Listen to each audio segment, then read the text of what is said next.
One you know, law. out of Brussels. There were loads out of Give Brussels. me one. And Why is that funny? Lots. You voted for it. There are lots, and you can't name one. Well, Brussels, we didn't have control of our own laws. For example? I can't think of an example. No, well, I'll wait. Pardon me? I'll wait. One question. That's all it took. The caller sounded completely confident defending Brexit until he was asked to back up his own argument. What happened next turned an ordinary phone-in into a brutal exchange you won't want to miss. Paul is in Hookin, Hampshire. Paul, what would you like to say? No, just there's the emotion around this, and name calling, and Trump's this, Trump's that, Trump's the other. I don't know why everybody's so surprised. When he was, going for election, he said he was going to do this. Everybody knew he was going to do it. Everybody kept telling us to ignore what he said and concentrate on what he did. You remember? I do, but again, we've got short memories. When he was, in his first term, he said he would do a number of things, and he did. Well, he did. He said he was going to end the war in Ukraine on day one. He said the stock market would go up and he'd make everyone richer. You now have the Swiss investment bank UBS, widely regarded as a leader in this field, predicting an inevitable recession with growth, GDP. We'll see. We'll see in time. But, this happened 2 days ago. My point's very simple. He said he was going to do this. He's done it. The emotion and the response is quite ridiculous, I think, in terms of, he will want deals. He wants to make a deal with people. This is his way of doing it. No, you don't need to like it. None of us need to like it. But name calling and saying he's this, that, and the other, I just don't think it takes anybody anywhere. You've been a bit woke, Paul. A little bit of name calling, a little bit of mischief, a little bit of fun. It keeps us all honest. I'm the least woke. Keeps the conversation fresh. Least woke bloke in the world. Yeah, I thought you might be. In the world. So, what should Starmer do in this context then? Well, I think the first thing is, it's 10%. I think that was probably better than the UK thought it was going to be. I think... no, it's exactly the same as every other country in the same situation as us. Yeah, except Europe. No, they're not in the same situation as us. They have a different trade balance, a different balance of trade. So any country with a comparable balance of trade to us gets the 10%. There's no special treatment there whatsoever. Okay, so that's where we are.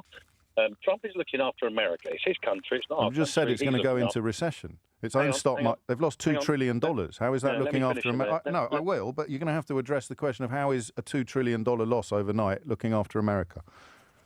Well, he's talking 1 day, 2 days. Let's see what it's like in 3 months. Who knows? I don't know, and nor do you, and nor does anybody else. You just said he's looking after America, and I've just said he's just lost trillions of dollars. So in the context, so in the context of now, he's hitting America really, really hard. But at some unspecified point in the future, things might go really well. Did you vote for Brexit? Pardon? Did you vote for Brexit? I did. Yeah. And this was the same argument we heard then. Well, no, but Starmer is the leader of Britain. Hang on. Starmer's the leader of Britain. Because we are on our own, he can decide what the government decides to do in response to these tariffs. Now, he can retaliate. That's up to him. He's our leader. Yeah. He needs to look after Britain. Yeah, that's his country. And the Swiss need to look after the Swiss, et cetera, et cetera. And it all goes around like that. Yes. Because that's what Trump's doing. So what do you think looking after Britain would look like? And you can't keep saying that Trump is looking after America because he's just tanked trillions of dollars from the American economy. They've laid off car workers in America temporarily as a direct result of the impacts his tariffs will have upon their overseas operations. But you knew that. Well, I know that, but I think, Rome isn't built in 2 days, and nor's the response. We're talking about 2 days. But this is Brexit again. Yeah, but you're talking 2 days. But I'm talking $2 trillion. You know the market's probably better than I do. When's the last time $2 trillion were lost overnight? US stocks plunged. I have no idea. But doesn't it matter, though, to your optimism, especially after your vote for Brexit went so badly? Doesn't this idea of sticking all your eggs in things are going to be great at some unspecified point in the future, haven't you kind of got bored of that yet? I just think people are so surprised by something he said he was going to do. Yeah. And he's done it. Now, the response will be interesting. I think, he prides himself, if people want to call him a narcissist, he prides himself on being the art of the deal. What he wants to do is to negotiate. Well, he didn't write that book. Well, no, I know. You're right. Do you know what happened the last time they brought in tariffs like this? Oh, God, no, I haven't got a clue. But doesn't it matter, Paul?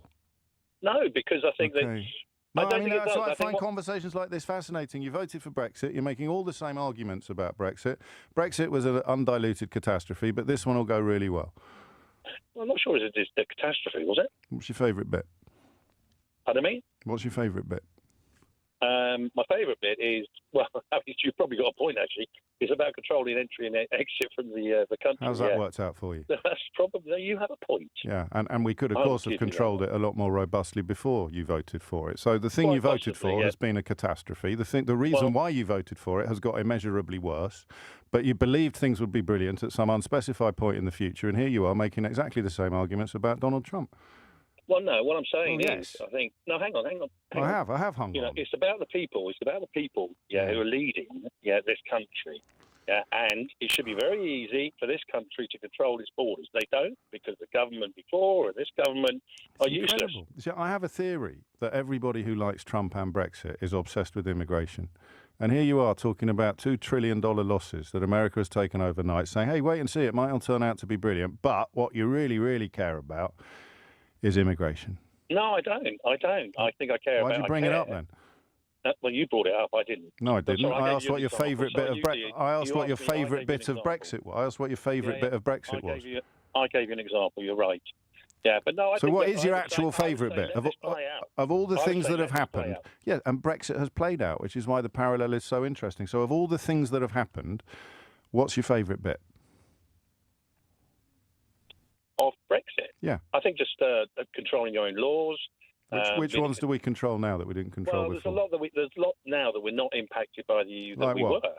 I didn't like being dictated to by Brussels as a country. On what? Well, whatever the silly laws came out of them. Go on, then, give me one. Give me one. Oh, come on, there were loads. I can't think of one, but you can, because you know that there are loads. Go on, give me one.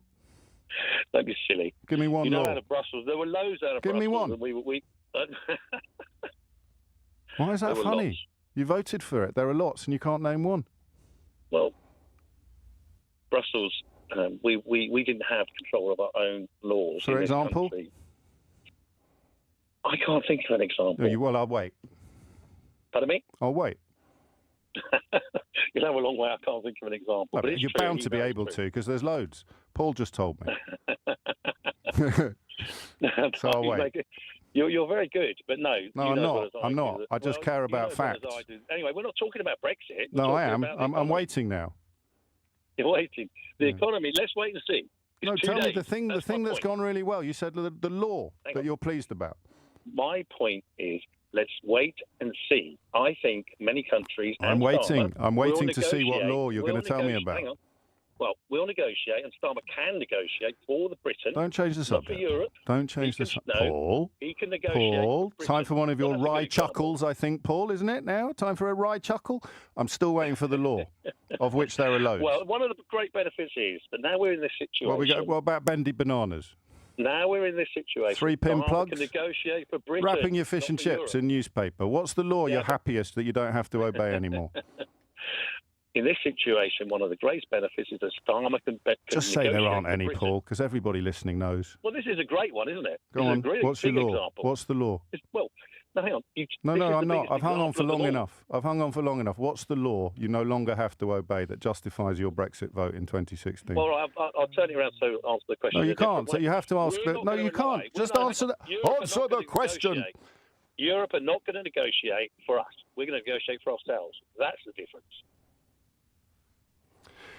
It's 10:45. At the heart of this debate wasn't just Donald Trump or Brexit, it was something much bigger. It's one thing to believe in a policy, but it's another to explain why you believe in it when your views are challenged. Strong opinions are easy to have. Backing them up with facts is the difficult part. That's why exchanges like this matter. They force people to move beyond slogans and actually defend the ideas they're promoting. Whether you agreed with James O'Brien or the caller, the conversation raises an important question about how we form our political opinions and whether we're willing to question the arguments we support. Now I want to hear from you. Do you think James was asking fair questions, or do you think the caller deserved more credit for his position? Let me know your thoughts in the comments below. If you enjoyed this video, don't forget to like, subscribe, and I'll see you in the next one.